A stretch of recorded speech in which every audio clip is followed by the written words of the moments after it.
what's been happening since the incident that occurred Tuesday.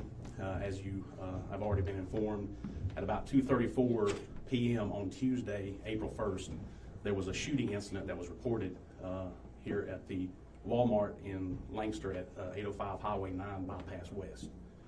What we have learned during the investigation during that time was it appears that there was an altercation of some sort between two groups of people that were inside the Walmart. This resulted in an exchange of gunfire. There was at least two people injured during that exchange. They were transported to a local hospital by personal means where they were treated. One person is still being treated at a hospital. The last we have been updated, it does not appear to be life-threatening injuries. I can tell you that we currently have 3 people in custody: a Larikius Cunningham, age 18, Norikio Mickle, age 19, and a Zadarius Stover, age 19. We also have warrants that have been obtained on one adult male, Javion Wells, 18. That person is still being treated at a medical facility and will be, warrants will be served on that person, and he will be taken into custody upon his release. He's currently being detained by law enforcement. There was a bond hearing held for Cunningham, Mickle, and Stover. Both Cunningham and Mickle were both denied bond, and Stover was given a $10,000 bond. All 3 remain in jail at the Lancaster County Detention Center at this time.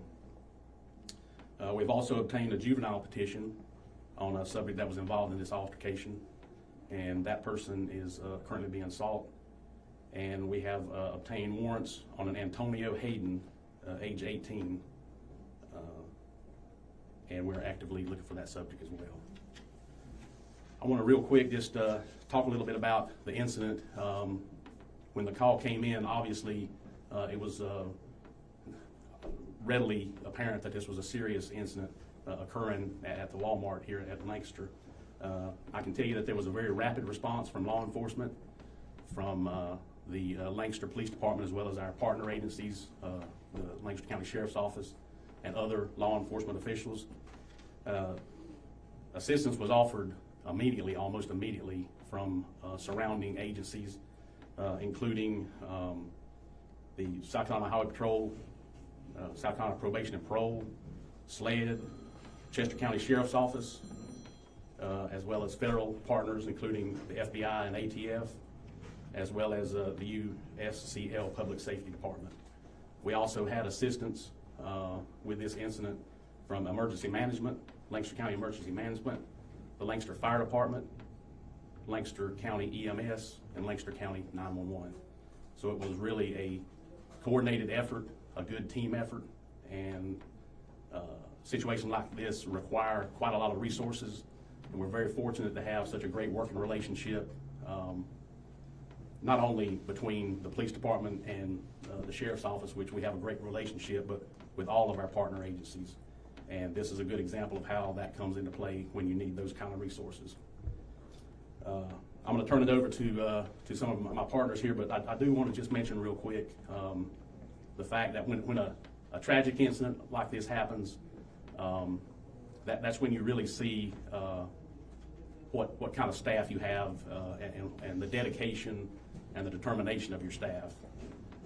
Within seconds of this incident being put out on the radio, officers rushed to the scene and displayed bravery to rush inside the scene where they knew that there was an active shooting incident happening. And immediately the Sheriff Faile, and myself were getting calls from other agencies asking us what we needed, and they were responding from all over. So that was a great testament to the caliber of law enforcement that we have in this area. And following the initial incident, we very quickly set up a command post there at the incident scene, and the coordination between all the other agencies showed how valuable having these partnerships in place are, because there was a lot of moving parts. And ever since Tuesday, there's continued to be a lot of work being done And I can't thank enough the staff at the Lancaster Police Department, our investigators, the command staff, our patrol officers that stepped up. Lots of tasks needed to be accomplished, and everybody stepped up, took a task, took an assignment, and did their best. And that's what makes a successful police department, a successful investigation. So I really appreciate the staff, the investigators, the officers, and our local partners. This time I'd like to turn it over to Sheriff Barry Faile with the Lancaster County Sheriff's Office and have him say a few words. Thanks, Chief. I would just say that the incident at Walmart was certainly a reckless incident.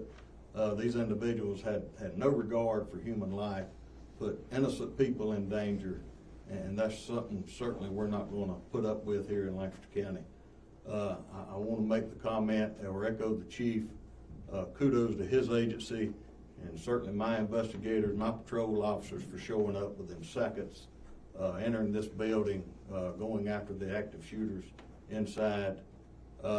Actually within minutes, within 30 minutes, we probably had over 100 officers on scene. And certainly that was the Sheriff's Office, the City Police Department, our state and federal partners, our neighboring counties, other law enforcement agencies within our own jurisdiction here. I just can't say enough how great the partnership here is in Lancaster County. Certainly for us to be able to accomplish what we set out to accomplish, it takes teamwork.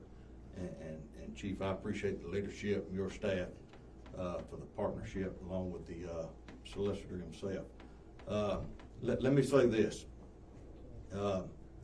We need to make sure that the full weight of the law comes down on these individuals. By putting innocent lives in danger, that's something we certainly can't tolerate here in our jurisdiction. We have had the conversation, myself, the police chief, the solicitor, and I think you'll see that here in the near future.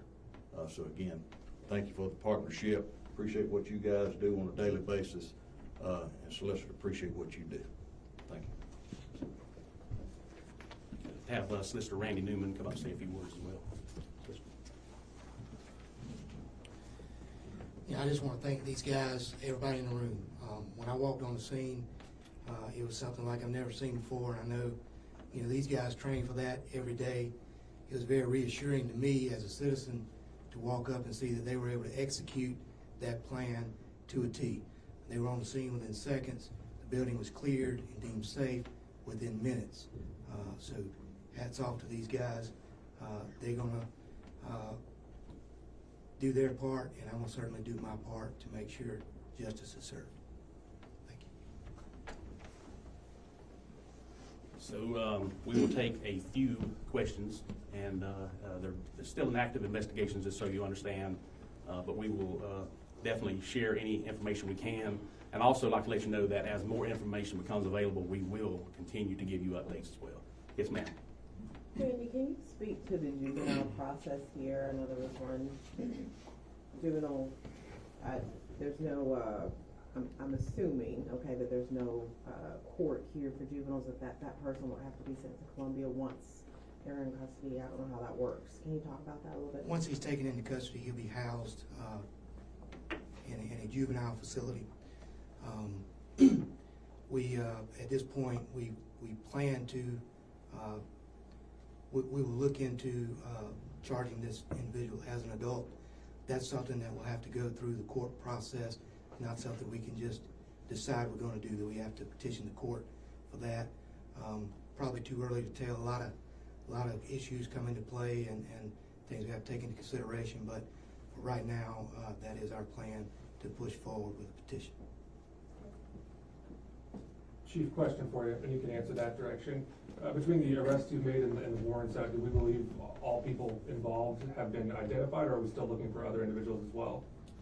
So that's a good question. Actually, in just a couple of short days, I'm very impressed with the work that these investigators and the investigators with the Sheriff's Office have been able to complete.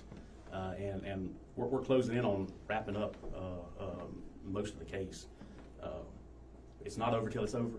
There's a lot more work to be done, and an investigation unfolds as you progress in it, and more information becomes available. So, not really ready to say that nobody else is involved, but I believe we can characterize that definitely the main players have been identified and charges have been obtained on those main players, which is, again, that's a testament to the hard work of these investigators and to the staff, the patrol officers that have supported us, and coordination with the solicitor's office, the sheriff's office, our other state and local partners.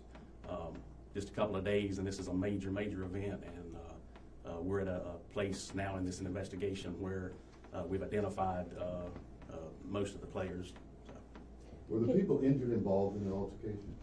Yes, the information we have was that those that were injured were involved in the incident. Chief, can you speak to just the help, further help that you need from the public? And just kind of really speak to the people who, you know, might have information that can help you. Yeah, anyone with information, no matter how small you think it is, please contact us. Contact the Lancaster Police Department, the Lancaster County Sheriff's Office. An investigation is like a puzzle. Any small piece can lead to the next lead for us. So we ask our community partners to help us out. And I'll mention this, we do have a good relationship with our community. We do get information from a lot of different sources. You know, people calling, people texting, word of mouth, social media.